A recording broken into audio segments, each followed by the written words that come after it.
Vamos a leer. ¿Cuánto creen que van a recibir un milagro hoy? Amén. Amén. Vamos a creerle a Dios en que Dios, ese Dios, tenemos un Dios vivo, un Dios maravilloso. Vamos a seguir una vez más con el libro de Santiago, capítulo 4. Vamos a seguir con Santiago, capítulo 4. Y una vez más le damos gracias a la gente del canal. Gracias por una vez más compartir con nosotros los mensajes de la palabra. Ha sido de bendición para muchos y que la palabra se siga extendiendo hacia cualquier rincón del país y aún fuera del país. Gracias por vernos y dale un clic a la campanita, suscríbete al canal y los hermanos que están aquí compartan esta bendición porque hay que extender la palabra del Señor. Vamos a leer Santiago 4:6. Dice, pero Él da, está hablando de Dios, pero Él da mayor gracia. Por esto dice, Dios resiste ¿qué? A los soberbios y da gracia a los humildes. Eso es lo que voy a compartir hoy. Ya, y el título del mensaje es venciéndote a ti mismo y vencerás. Venciéndote a ti mismo y vencerás. Ese es un adagio militar, ese es un dicho militar. Los militares, a los primíparos, a los que entran por primera vez al ejército, lo primero que le llaman en la mente es eso,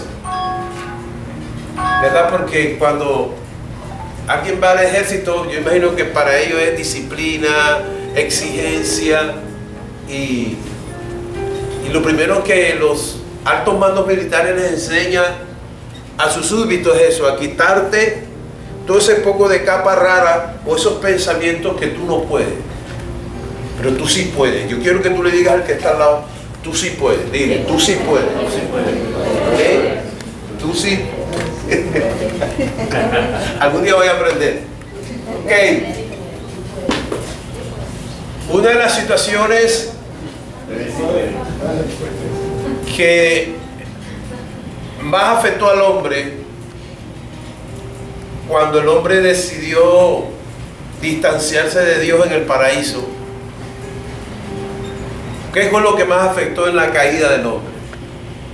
Una de las cosas que más afectó al hombre en medio del pecado fue que su corazón se llenó de soberbia,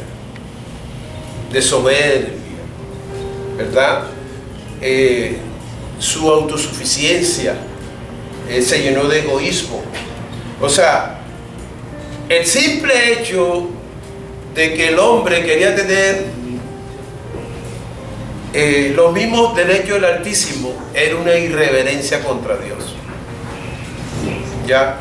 En igualarse a Dios, sobre todo en el ámbito de lo desconocido, eso para Dios fue pecado. ¿Ok? Lo que Dios no quería que el hombre hiciera fue lo primero que ellos hicieron. Estoy hablando de nuestros primeros padres, Adán y Eva. Lo que Dios no quería, eso fue lo que ellos hicieron. ¿Y por qué querían ellos abrazar lo que Dios no quería? Bueno, porque ellos querían ponerse al plano de Dios. Querían tener lo desconocido en conocer el bien y el mal. Y cuando el hombre le dio la bienvenida a la maldad, una de las cosas que más se entronó en su corazón fue la bendita soberbia. Y la soberbia es tan enemiga de Dios que ¿qué es lo que hace la soberbia? La soberbia tiene algo, y es que la soberbia, según ella, hace lo que según le parece, sin tener en cuenta el concepto de Dios. Ese es el problema de la soberbia. ¿Ya?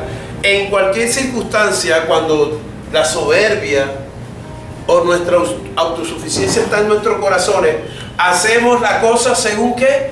Nuestro parecer. Y a veces pensamos en que Dios nos tiene que respaldar. Y ese es el problema de nosotros, de algunos hijos de Dios que tenemos con nuestros padres. Y ¿sabes qué? Que cuando pensamos que nuestras decisiones no dieron el resultado esperado o el resultado que yo tenía planificado, entonces busco la manera de resolver nuevamente mi situación a mi manera, ¿verdad? Inclusive imponiendo las cosas sin tener en cuenta el derecho que tienen los demás. Cuando yo quiero algo, en mi egoísmo, en mi soberbia, no me importa lo que demás piensen de mí, con tal de que no sea un obstáculo para yo, digamos, llegar al objetivo que tanto he anhelado.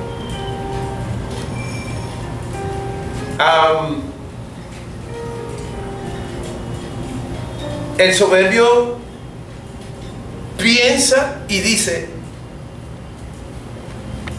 como él es el que pone más económicamente, es el que más manda. Así que yo voy a poner las condiciones porque yo soy aquí el que pongo el dinero, ¿ya? Y todo se va a hacer a mi manera. Y el que no le gusta, ya sabe lo que tiene que hacer. Así piensa el soberbio. Por eso la palabra de Dios dice que Dios resiste al soberbio. Dios se opone. Dios se distancia de la persona que es, porque el soberbio tiene una mezcla de egoísmo, yoísmo, es antipático, arrogante, chocante, mejor dicho, terco, obstinado, y lo que es peor, que ellos siempre creen que tienen la razón. Ellos no escuchan consejo de nadie. Por eso es que Dios no los ama, por eso Dios los rechaza. Y por eso Dios castigó duro a la soberbia. Óyeme, le desagradó tanto lo que ellos hicieron, nuestros primeros padres, que Dios decidió echarlos del jardín del Edén. Y le dijo, mira, tú que eres el varón, de ahora en adelante, todo lo que tú quieras adquirir económicamente, materialmente, tendrás que sudarlo. Y no tanto eso, que fue tan mala tu actitud que la tierra de ahora en adelante no solamente van a ser cosas buenas de ella, sino que también saldrán malas hierbas, espinos, cardos. Como que dice, cada vez que vayas a arar en ella y veas lo malo, te acuerdas de lo malo que tú hiciste. Imagínate, es una manera muy didáctica en que Dios le decía al hombre, cada vez que vayas a arar la tierra te vas a acordar de mí, porque te quisiste igualar de mí, te dejaste engañar por lo otro y pensaste que ibas a tener una mejor calidad de vida como yo te la tenía planificada a ti, pero tú creíste más en el embustero, en el mentiroso. Qué cosa tremenda. Eso hay que analizarlo, porque todavía en nuestra vida privada a veces el tentador nos hace pensar en que nuestra manera de planificar las cosas a veces puede que Dios me ayude. No, Señor, no es así. ¿A cuántos le está hablando el Señor? Amén. Fíjate que el Señor le dio a entender que por causa de el orgullo de ellos empeoraron la situación. No solamente la de ellos, sino la de su descendencia. Estoy hablando primero del orgullo y después voy a hablar del humilde, porque la Biblia dice ahí que Él da gracia al humilde. Entonces fíjate que no solamente afectó la vida de ellos, sino la de su descendencia. De ahora en adelante ustedes morirán por causa del pecado y que permitieron que su corazón se llenara de maldad. Pero fíjate que a pesar del duro castigo que el Señor les dio a ellos, también les dio una gran esperanza. ¿Ustedes se acuerdan cuál fue la palabra, la primera profecía en la Biblia? ¿Se acuerdan? Que Dios le dio al hombre. ¿Génesis qué? ¿Génesis qué? A ver, Génesis, ¿qué? ¿Cuál fue la primera promesa? Pondré está entre ti y la serpiente. Ajá, ¿esa cuál es? ¿Qué Génesis es? Génesis 3, ¿qué? 15. Génesis 3:15. Digo, ustedes fallaron, pero yo como soy un Dios misericordioso, yo les voy a restituir lo que ustedes perdieron. Les voy a restituir la vida. Porque ustedes lo que perdieron aquí fue la vida y sembraron la maldad. Pero llegará un tiempo en que la maldad peleará tanto con el bien que la misma maldad se encargará de llevar a mi hijo y le herirá por el calcañar. Pero mi hijo, después de muerto, resucitando, venciendo la muerte, le dará por la cabeza. Algo tenaz. O sea, de que el hombre fue creado en la tierra, ha existido una pugna entre lo bueno y lo malo, la abundancia y la escasez, la enfermedad y la sanidad, la opresión y la paz, la soledad y la abundancia, en fin. Tú no te das cuenta que tu vida gira en una inestabilidad, que hoy estás bien y mañana no sabes dónde vas a estar tú. Tú no sabes que hoy estás en una tranquilidad y mañana estás angustiado. Hoy tienes una salud buena y mañana tienes una salud incompleta. Hoy en tu familia hay una paz increíble y mañana hay una pelea y una contienda que tú no sabes. Eso es por causa de lo que estamos viviendo desde que comenzó el tiempo de la maldad, peleando por el reino de la bondad. Entonces, Génesis 3:15 está hablando de una guerra espiritual entre el malo y el Hijo de Dios. Y el enemigo iba a herir y lo hirió a nuestro Señor Jesucristo en la cruz. Pero recuerden que al tercer día, ¿verdad? Jesucristo bloqueó, calcinó, doblegó la eternidad de la muerte sobre nuestras vidas. El Señor nos dio vida y nos dio vida en abundancia. ¿Ok? Ahora, fíjate que cuando Jesucristo venció y resucitó, dice que hubo un gran acontecimiento donde el hombre iba a ser el gran beneficiado. ¿Y en qué manera íbamos a ser beneficiados? Óyeme, disfrutando, ojo lo que te voy a decir, disfrutando la gracia de Dios. Ayúdame a repetir. Quiero disfrutar la gracia de Dios. ¿Y sabes qué me preocupa de la iglesia? Que la mayoría de los cristianos no saben qué es disfrutar de la gracia de Dios. Pastor, ¿y qué es disfrutar de la gracia de Dios? ¿Sabes qué? Te voy a dar algo muy importante esta mañana, que fue Dios me lo puso en mi corazón, pero la gracia de Dios te permite descubrir que todo lo que tú tienes en la vida, tanto interiormente como exteriormente, fue por la gracia de Dios. Algo que tú y yo no merecíamos, pero los designios de Dios, que son tan misteriosos, Él nos quiso bendecir.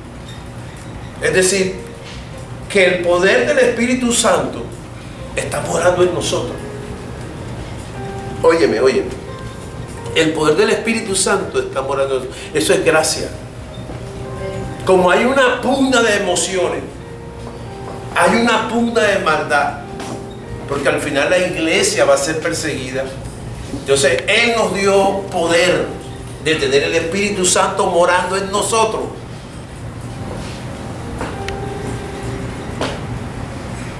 Hay un adagio popular que dice que el camarón que se duerme, nosotros no podemos dormirnos teniendo el Espíritu Santo ahí. Y si yo les digo las cifras en que hay cristianos que se quitan la vida, ustedes van a decir, wow, aterrador. Sí, porque desconocemos eso, la gracia. Esa palabra cuando Santiago dice, y Dios da gracia al humilde. Wow, tú no tenemos idea de lo que eso significa para nuestras vidas. Y cuando el enemigo oye eso, el enemigo se asusta. Y él sabe que entre más seamos ignorantes de la Escritura, al enemigo más le conviene. Pero tú hoy viniste acá porque sabes que lo que el Señor va a sembrar hoy en tu corazón, eso lo vas a expandir en tu familia, en tus amigos y, ¿por qué no?, en tus enemigos. Entonces fíjate, una de las gracias de Dios, óyeme, tener la gracia de Dios es tener el poder de Dios morando en nosotros. Y con ese poder tenemos autoridad de pisotear escorpiones, dragones, serpientes. ¿Saben qué significan esos animales en el mundo espiritual? Los mismos demonios.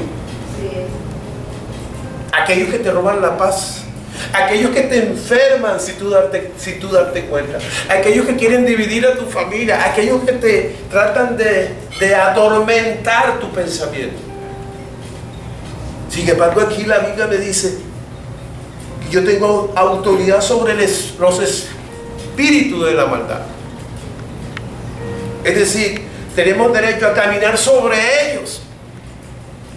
A pesar de que ellos son demasiado peligrosos, pero recuerda que nosotros tenemos poder, y poder de lo alto.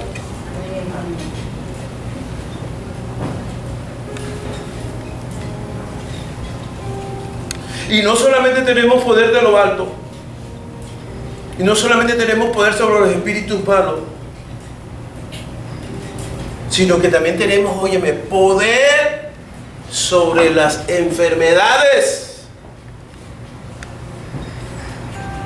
Ayer estábamos hablando con alguien que fue lo que, esto es una iniquidad, recuerden mi amor, ¿tú no te acuerdas? Y van los tres, hay una iniquidad incluida. ¿Te acuerdas que estábamos tocando un tema con alguien ayer? No recuerdo. Enseguida el Espíritu Santo dijo, iniquidad. Y le preguntamos, ¿quién de tu familia tiene esto? No, es fulano. Iniquidad. Y hay cosas. Mira, yo hace poco estaba descubriendo algo que me di cuenta, eso es otro tema, de los González, mi familia. Me di cuenta que hay una iniquidad en los González y es que todos se mueren del corazón. ¡Pam! Listo. Aunque dice, ay pastor, pero es una enfermedad sabrosa, usted sabe que es morir en una UCI. Pero me doy cuenta de eso, en que hay familias que mueren por la misma enfermedad. Y fue algo que yo descubrí porque me llamó un primo mío que vive en Estados Unidos y dice, mi mamá murió de esto, y guau, del corazón. Y mi tío que vive allá en Armenia, Quindío, tiene problemas con el corazón. Wow. Y yo le dije, mi papá murió del corazón, o sea, wow. Que según el enemigo cree que yo voy a morir del corazón. Tuve que reprender eso. Y de hecho, estaba haciendo unos exámenes y salió un pequeño problemita del corazón, pero no es grave. Reprendo eso en el nombre de Dios. Fíjate cómo cuando tú tienes la gracia de Dios, la gracia te hace descubrir hacia dónde te trata de llevar el enemigo para engañarte. Y lo más terrible, en que muchas veces consentimos lo que la vida o lo que el enemigo trata de decirnos, en la manera en que tú vas a quedar. No podemos aceptar eso. Tú vas a tener una vejez bendecida, próspera y segura. Es más, te digo algo, en la vejez tú no te vas a depender de nadie. El Señor te dará fuerza como el búfalo.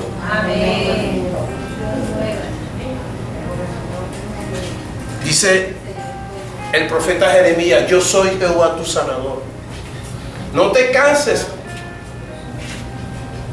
Pastores, que me da pena cuando yo voy a la farmacia y salgo con esa caja llena y todo el mundo me mira con esos medicamentos que parezca una farmacia auxiliar.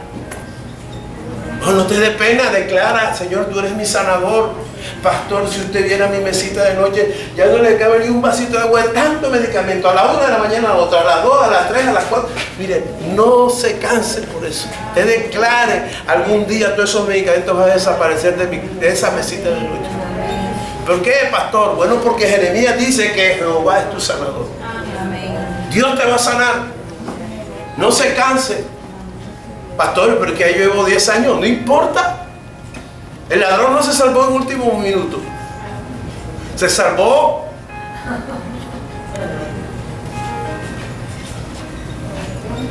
Ahora, si te vas a sanar para estar bailando la pollera colorada, entonces Dios prefiere mejor quedarte quieto así. ¿Sí o no? Para verte los 4 días en la vía 40. Ah, no, mijo, mejor quédese así.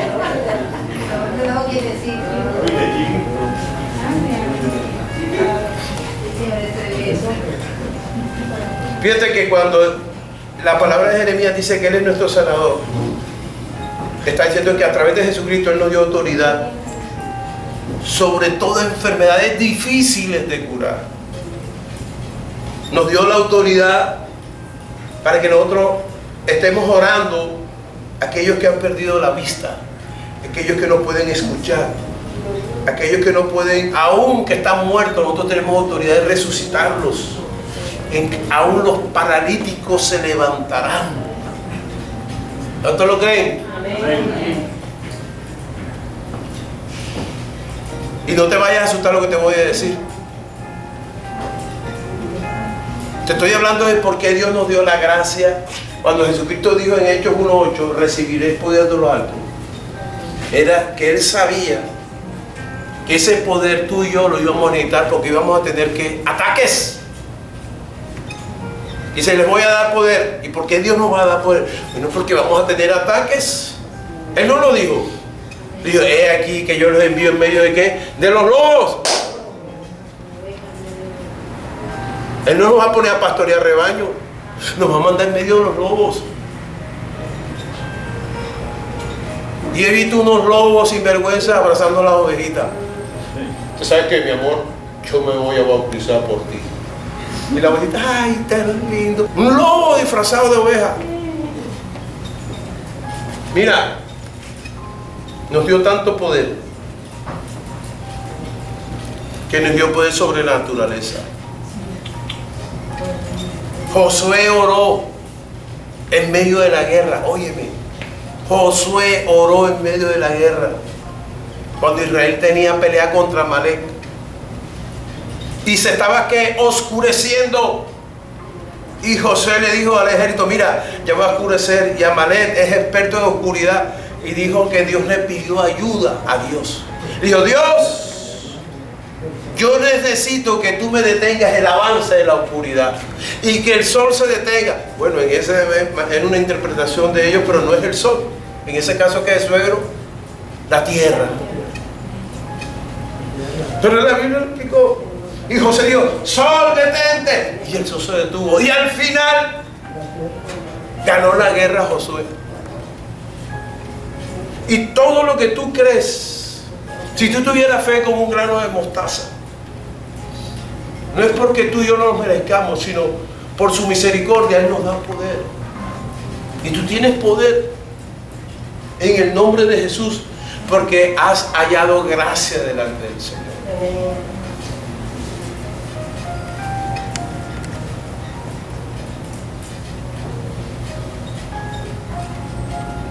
Lo mismo pasó con el profeta Isaías. Al orar por la enfermedad del rey Ezequías, dice que Isaías le pidió o le demandó al rey una señal. ¿Tú quieres que Dios te sane? Sí. Pide una señal. Imagínate hasta dónde llega la misericordia de Dios, que Isaías le dice al rey Ezequías, ¿tú crees que Dios te sane? Sí. Pídele cualquier señal a Dios. ¿Y sabes qué dijo el rey? El rey dijo, que las sombras del reloj den 10 grados hacia atrás. No que adelante el reloj o el sol, sino que, porque adelantar es fácil, retroceder es más difícil. ¿Sabes qué dijo el profeta? Dios lo va a hacer. Y lo hizo. Oró el profeta y la sombra del sol retrocedió 10 grados. Eso es como que si el día, es como si yo les dijera a ustedes aquí, nos vamos aquí a las 11 y nos damos cuenta que el reloj de cada uno de ustedes marca las 10 y 12 minutos. Y dice, bueno, ¿y qué pasó con los otros 48 minutos? Bueno, Dios decidió parar el reloj. Es lo que estaba pasando. Lo que yo te quiero decir es, iglesia, en cómo Dios, aún por petición de un rey y la intercesión de un profeta, decidió detener o retrasar la sombra del astro rey. Y usted me va a preguntar, bueno, pastor, si todas estas cosas nos dio el derecho el Señor,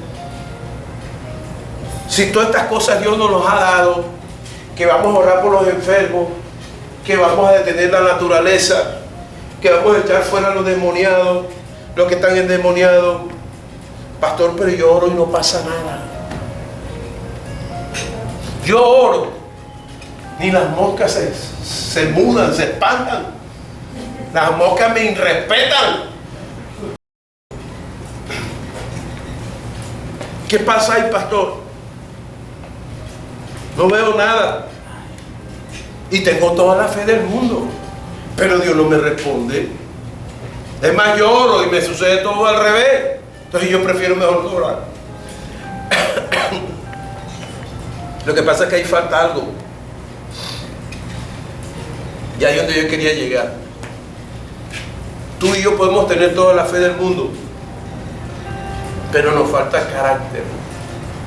Óyeme, nos falta carácter para manejar las grandes bendiciones que Dios tiene para ti. Diga conmigo, me hace falta carácter. Diga. Pero en el nombre de Jesús voy a prepararme porque voy a ver la gloria de Dios. Es que nos enseñan a hablar de fe. No solamente fe.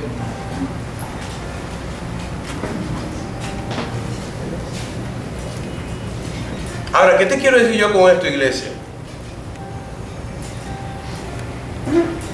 Y aquí sí te van a retumbar los oídos. Levanten la mano los que quieran ser usados por Dios grandemente. Decir, pastor, yo quiero orar por los enfermos, por los endemoniados, porque suceden cosas, yo estoy cansado de no ver nada. Ok, mira lo que te voy a decir, pero te tienes que preparar. Ojo que el de allá arriba te está viendo.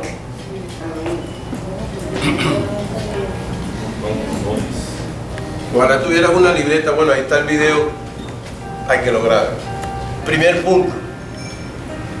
¿Estarías tú dispuesto a morir en la comodidad para ser de bendición a muchas vidas? Es la primera pregunta que Dios te hace.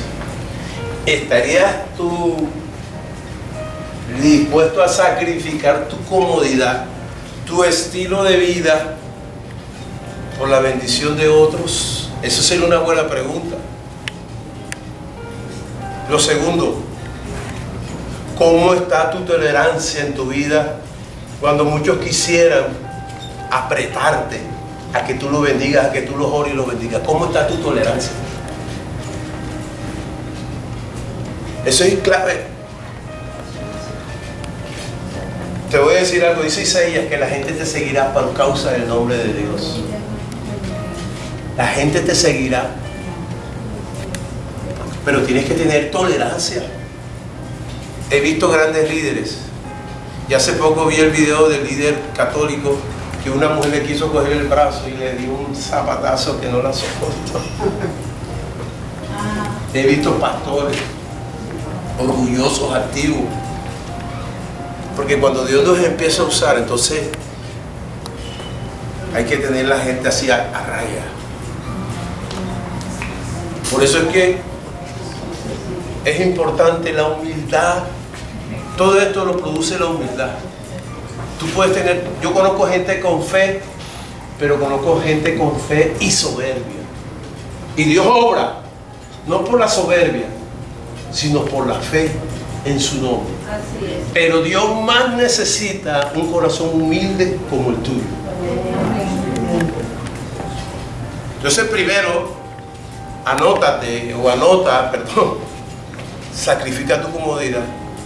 Segundo, aprende a sembrar tolerancia en tu vida. Te van a tocar las puertas a las 10, 11 de la noche, te van a llamar al celular. ¿Estarías tú dispuesto a eso? Ahora, tercero, ¿cómo está tu corazón cuando lleguen los halagos? los halagos de las cosas lindas que Dios está haciendo a través de ti. ¿Cómo están los halagos? ¿Cómo te van a poner los halagos? ¿Qué tal canté? ¿Qué tal oré? ¿Qué tal fue mi prédica? ¿Te gustó cómo entré yo? ¿Tú no viste cómo subí yo al escenario? ¿Qué tal? ¿Te gusta mi vestido? ¿Te gusta mi zapato? O sea, ¿tú vienes a mostrar tu vida personal o vienes a mostrar la gloria de Dios? Porque el enemigo sabe usar suavitel, ¿no? El enemigo sabe usar suavitel a tus oídos. Y las palabras del enemigo son suaves. Y te empiezan a endulzar y tú te crees tanto halago de la gente, que para eso tenemos que estar preparados y tener discernimiento del Espíritu Santo. Por eso es importante que en tus oraciones tú pidas humildad. Diga conmigo, humildad. Humildad.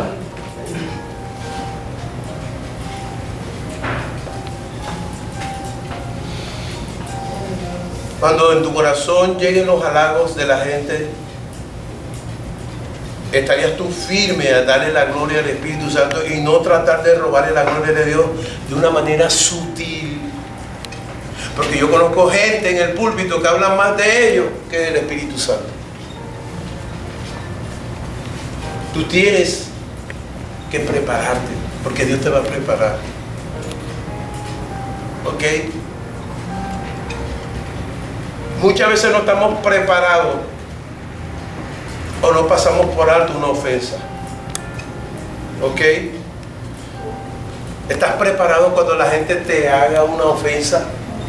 Cuando la gente te cuestione algo. Y si alguien nos cuestiona, y si alguien nos señala, entonces buscamos un versículo de la Biblia y maldecimos a esa persona. La Biblia dice que no toquéis a mis ungidos y me has tocado con maldecir, con señalarme. Amén. Cuando tú pases por alto las ofensas de la gente, ahí te das cuenta que tú eres una persona humilde, eres una persona madura.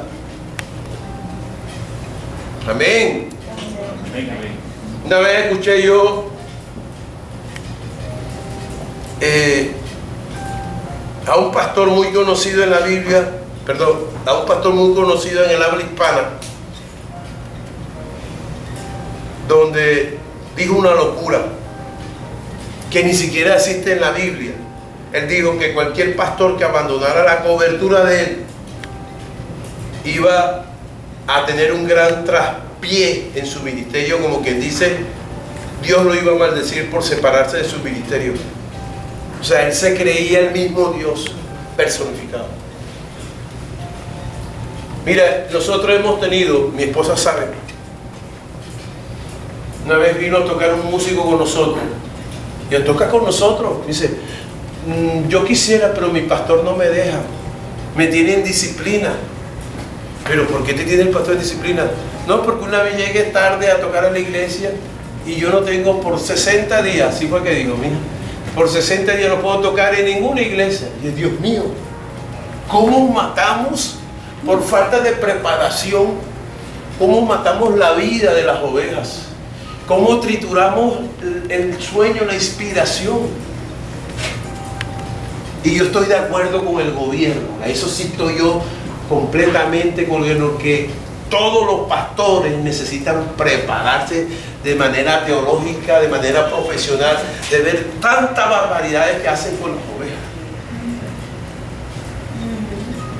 Y te estoy hablando de este pastor de habla hispana en la ciudad de Miami, donde decía unas barbaridades en plena televisión y la gente le creía todas esas babosadas a ese hombre. Y claro, la gente andaba como con miedo. Usted no puede tenerle miedo al hombre, usted tenga miedo a la palabra de Dios. Pero no tenemos que, por causa de la unción que algunos tengan, eso no significa en que van a manipular la grey de Dios. Y te voy a decir algo, una de las cosas que se están perdiendo en los púlpitos hoy en día es la humildad de Dios. Tenemos que orar. Tenemos que orar. Y como todo en la vida se devuelve, hoy en día ese ministerio está pasando por una crisis. Una crisis que fue a nivel mundial lo que pasó ahí. Nadie puede robarle la gloria a Dios. Dile al que está al lado, nadie puede robarle la gloria a Dios. Nadie. Nadie. Nadie se puede burlar de Dios. He visto hombres, mujeres usadas por Dios y después cuando quieren robarle la gloria de Dios, Dios las baja de ese lugar. Porque se creen dueños de la iglesia. La iglesia no es la iglesia es del Señor. Entonces, ¿qué tenemos que hacer, pastor? Bueno, para no llegar a semejantes atrocidades, tenemos que llenarnos de humildad. Entonces, el practicar la humildad hace que la gracia de Dios se vea más visible en mi carácter. Óyeme, el practicar la humildad hace que la gracia de Dios se haga más visible en mi carácter. Gracias. Un carácter humilde tiene la capacidad de abrir cerraduras que están bien cerradas. O sea, en el sentido figurado de la humildad tiene la función de suavizar palabras como el aceite ante actitudes ásperas, actitudes hirientes. El ser tú humilde, solo tu humildad habla. Cuando hay gente áspera, gente dura de corazón, tus palabras caen como ungüento, tus palabras caen como aceite, que cualquier cerradura que esté muy fuerte se empieza a resquebrajar de manera inmediata. Por eso Él lo dice, Él da gracia a los humildes. El humilde nunca actúa como el soberbio. El soberbio cuando llega a un lugar es a imponer y se forman las peleas y las contiendas. Eso es una vergüenza para Dios. El humilde maneja un perfil totalmente distinto.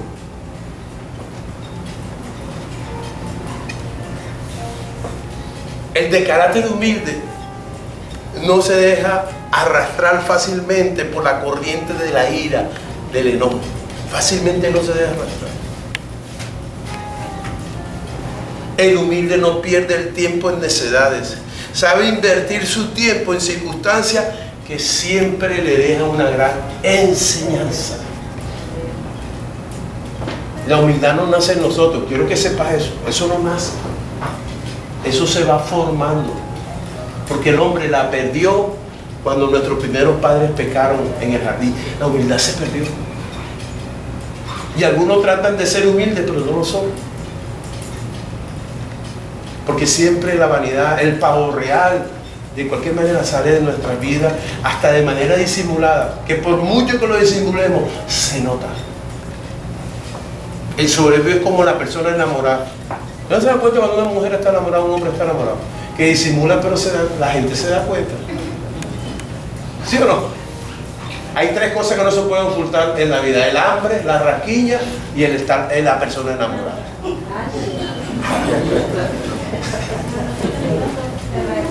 No, esas son ideas tuyas. Yo hace rato que te tienes el ojo para aquellos lados. No, esas son ideas tuyas, No. Y cuando tienes una rasquiña que por mucho que trates de aguantarte tú, Dios mío. Y el que tiene hambre no está pendiente a la mesa. Entonces fíjate,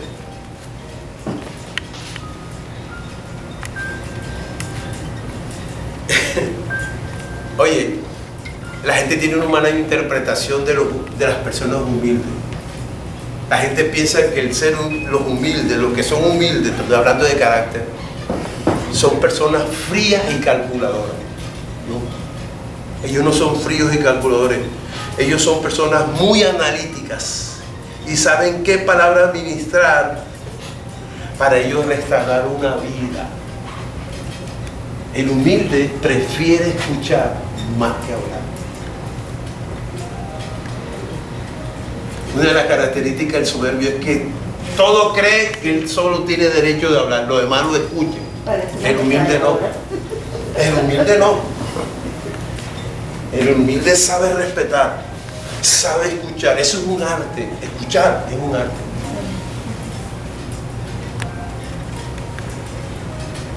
La gente piensa que el más activo de la reunión, el más inteligente, el más extrovertido es el que más habla en una reunión. Olvídate, eso para Dios es una burla. El que está más callado escuchando y el que menos habla, ese es el humilde. ¡Ábrelo! Y el apóstol Santiago dice, seamos tardos ¿qué? Para hablar y pronto ¿qué? Para escuchar. Cuando alguien venga hacia usted con palabrería y ofensa, déjelo que hable, usted no va a quedarse callado. Deje hasta que se ahogue, que se reviente, déjelo que haga él lo que usted quiera. Al final, hable usted con palabras suaves, lo desarma enseguida. ¿Verdad que no es fácil? No es fácil. Que alguien te esté ofendiendo y te esté hiriendo, no es fácil. Por eso es que tenemos que sembrar humildad todos los días. Y sembrar humildad todos los días duele y cuesta.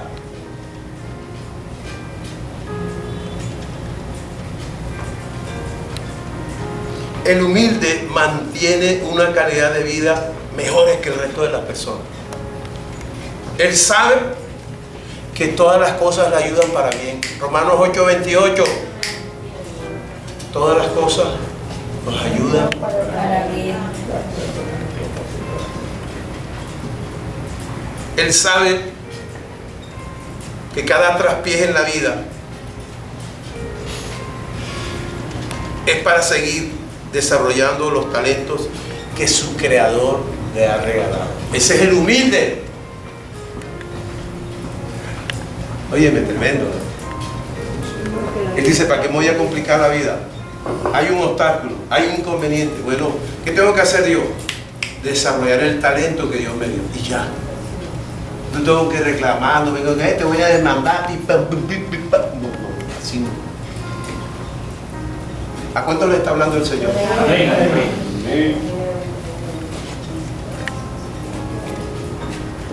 Oye, ojo, con esto voy a cerrar. El humilde sabe que su peor enemigo está por dentro. El humilde sabe, hermano Luis, que su peor enemigo está por dentro. ¿Y qué es eso, pastor? Te voy a decir qué significa eso. Él sabe que cerca de su corazón o en su corazón conviven tres cosas que están dormidas pero están vivas: el egoísmo, la impaciencia y el orgullo. El simple hecho que tú seas humilde no significa que esos tres monstruos estén guardados, están ahí. Mientras estemos en esto de carne y hueso, van a estar ahí. Que no te están dominando, pero están dormidos. Y en cualquier momento se puede despertar. El egoísmo, la impaciencia y el orgullo. Por eso cuando el humilde se le sale la cadena, todo el mundo dice, ¿y este qué le pasó? ¿Usted no les ha pasado? No le ha pasado. Ey, esta persona es una persona tranquila, ¿y qué le pasó? Eso. Lo que estaba dormido se levantó. Y de pronto él dice, el que pasó ahora el de Migración Colombia, de pronto un excelente trabajador, una persona que en 25 años nunca ha tenido inconveniente, pero ese día se le voló el microchip, se le voló. Tremendo, ¿no? Ahora, el egoísmo, la impaciencia y el orgullo son los tres predilectos de la carne. Y Pablo, el apóstol Pablo, era uno de los que más vigilaba estas tres actitudes, porque él sabía que cuando alguien se deja dominar por lo menos de una de las tres, prácticamente se vuelven esclavos de la vieja naturaleza. Ahora, Cristo, óyeme, para terminar, nos enseñó que el sacrificio de renunciar a mi yo es el único camino a la exaltación. Te lo voy a repetir porque eso meter un gol al enemigo ahora que estamos en el mundial. Eso, allá mismo el enemigo le tiene que estar echando goticas en el oído, porque mira lo que dice. Cristo nos enseñó que el sacrificio de renunciar a mí y yo es el único camino a la exaltación. Ahora cuando ustedes vayan a Jerusalén, han dormido, ¿viste? Ahora cuando ustedes vayan a Jerusalén, cuando ustedes lleguen al huerto de Getsemaní, dice que cuando la gente llega y llora, o sea, todo el mundo se quebranta. ¿Pero por qué? Bueno, porque igual de Jesús lloró, se arrodilló. Él no quería, su carne decía, te van a herir los clavos, esto, te van a burlar, te van a desnudar. Y él dijo, Padre, pasa de mí esta copa, que no se haga mi voluntad sino la tuya. Eso es humildad.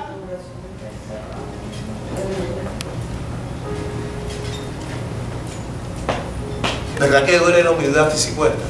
La humildad es que no es lo que yo diga ni lo que yo siento y que es lo que mi carne dice. No, es lo que el Padre me dice. Por eso que tenemos que decirle, Señor, dame gracia para practicar la humildad. No me cuesta.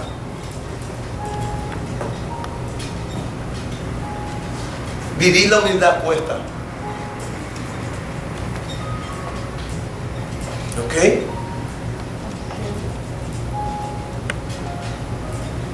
¿Sabe qué dijo él en el huerto?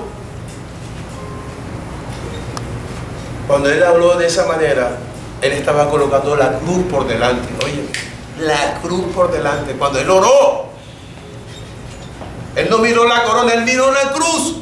A nosotros nos encanta la corona. Hay cristianos que creen que va a entrar al reino de los cielos con la corona, pero no quieren cargar la cruz. Ay, no, pastor, yo voy a la iglesia, pero usted sabe, por la orillita. Yo allá adentro, no me tenga en cuenta. Yo me siento allá atrás, no me diga nada. Byron, no es contigo, ¿viste? Yo me siento allá atrás, no me diga nada. Si usted quiere entrar al reino de los cielos, tiene que cargar la cruz. Si usted no carga la cruz, usted no es discípulo de Jesús. Y sabes que cuando él estaba en el huerto dijo, esta oración lo dijo él, dice, Padre, glorifícame. Padre, glorifícame con aquella gloria que tuve contigo antes de que el mundo fuese. Antes de que el mundo fuese.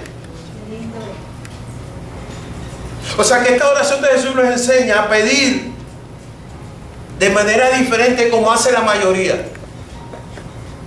Si Jesús nos mira las oraciones a todos nos rajamos. Eso cuando usted va a hacer un parcial a la universidad y todo el mundo, el profesor entra, profesor, ¿cómo le fue? Todos se rajaron. Pastor, se rajaron. Una vez un profesor en la universidad nos dio una cachetada y yo dije, Dios mío, ¿hasta dónde voy a llegar? Nos hizo el parcial de matemática avanzada, se fue, nos dejó escrito. Y una fórmula más rara, las matemáticas esas. Todo el mundo sacó unos 5, el mejorcito unos 8, todo el mundo sacó, incluyendo el pastor. Lástima que no existían los celulares en esa época. Él se fue.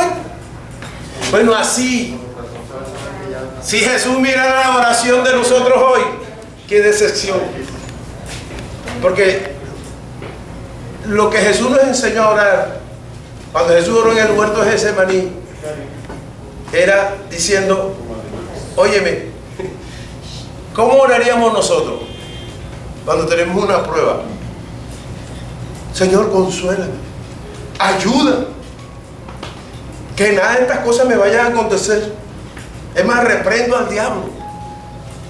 Uy, ¿qué dirían mis amistades? Que nada de estas cosas me acontezcan. Eso diríamos nosotros. Señor, guárdame. Manda a callar la boca de mis enemigos. Porque nos da miedo y es normal. Yo también me incluyo ahí. A un diagnóstico médico. a una inversión que tú hiciste. Eso nos da miedo. Pero eso lo haríamos nosotros. Pero Jesús lo que quiso decir es, cuando Jesús oró, ¿sabes qué estaba diciendo Jesús? Señor, transfórmame. Señor, moldéame. Adáptame aunque me duela. Es lo que estaba diciendo ahí, Grey. Señor, moldéame según tu propósito, aunque me duela, aunque llore, aunque sufra, aunque me sacrifique por cosas que para mí son de mucho valor. Pero si es por hacer tu voluntad, Señor, ayúdame. Eso es lo que Él dijo, Jesús. En que nosotros, ¿cómo hacemos? Atamos, ligamos todos hombres fuertes, lo echamos arriba, abajo en los mares, en el mar Caribe, en el mar Muerto, porque nos da miedo, ¿no? Que no se me aparezca la bruja, que no se me aparezca aquello, en el nombre de Jesús, que ni siquiera me barre la planta de los pies, porque si no, ¿cómo me voy a casar? Todas esas cosas.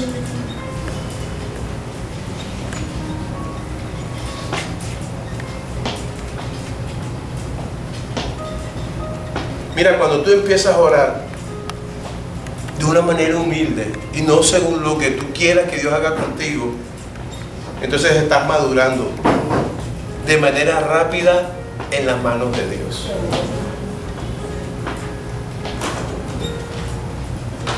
Ahora, para terminar,